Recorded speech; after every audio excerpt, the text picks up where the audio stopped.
देखिए, गणेश जी का जो स्वरूप है वो ये बताता है कि अगर आप एक परिवार को संगठित रूप से चलाना चाहते हैं और एक परिवार का एक अच्छा मुखिया बनना चाहते हैं तो अपनी आंखों को छोटा करिए। छोटी आंखें माना दूरदर्शिता का प्रतीक। कोई भी दूर की चीज आपको देखनी हो ना तो आपको आंखों की साइज क्या करनी पड़ेगी? छोटी करनी पड़ेगी। छोटी आंखें माना देखते हुए भी बहुत चीजों को नजरअंदाज करना।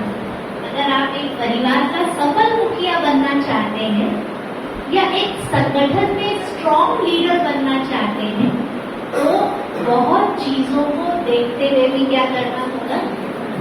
नेग्लेक्ट करना होगा। ये छोटी आंखों का प्रतीक है एक दुरादेशी होना।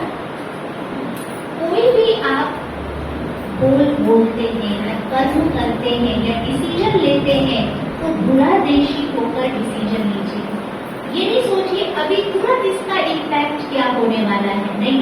जो हम डिसीजन उस परिवार में लेने जा रहे हैं उसका लॉन्ग टर्म इफेक्ट क्या होगा, ये ध्यान में रखते हुए अगर हम कोई डिसीजन लेते हैं तो हमारा परिवार संगठित रहेगा और उस परिवार में आपको सफलता मिलेगी जब आप दुरादेशी होकर कोई डिसीजन परिवार के प्रति ले रहे हैं या संगठन के प्रति ले रहे हैं। फिर कान कैसे है? बड़े बड़े। बड़ा कान हमें सिखाता है कोई भी बात सुनना है ना तो आधी अधूरी ना सुने, कान खोल के सुने। आजकल देखिए लोग आधी बात सुनते हैं और फिर आधा अपने ढंग से मैनिपुलेट करते हैं और वही झगड़े का कारण। और बड़ी यूनिक बात है, कुछ भी लोग आजकल दूसरों को सुनाते हैं तो कहेंगे आप बताइएगा नहीं, यही होता है। अरे हमने तो आपको अपना समझ के बोल दिया लेकिन आप इसकी चर्चा कहीं नहीं कीजिएगा।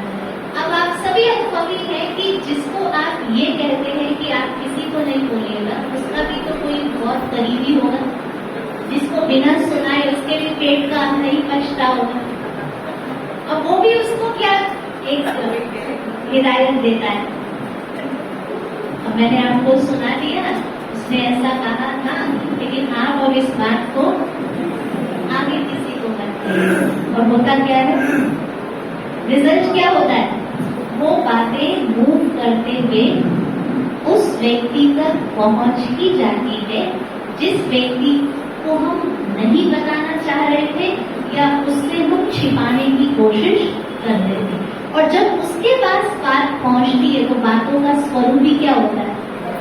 बदल जाता है। 10 लोगों से बातें क्रॉस करके गई तो आपने कहा कुछ और वहां तक पहुंचा तो दूरियां हैं। उसका एक बहुत बड़ा कारण है मिसअंडरस्टैंडिंग। लोगों के पास आजकल सुनने की जो क्षमता है वो क्या हो रही? कम हो रही। हम सुनते कम है, बोलते ज्यादा है। तो बातों को अगर अच्छे से हम नहीं समझ पाए तो हम उसका गलत ढंग से मैनिपुलेशन करेंगे और जब गलत ढंग से मैनिपुलेशन करेंगे तो आप अनुभव कर सकते हैं संबंधों में दरार पैदा होगी या नहीं होगी। देखिए महाभारत काल में तो एक ही शकुनी मामा है, लेकिन आजकल तो बहुत सचेत रहने की जरूरत है कि आपको हर मोड़ पर कोई ना कोई शकुनी मामा मिल जाएंगे जो कई घरों में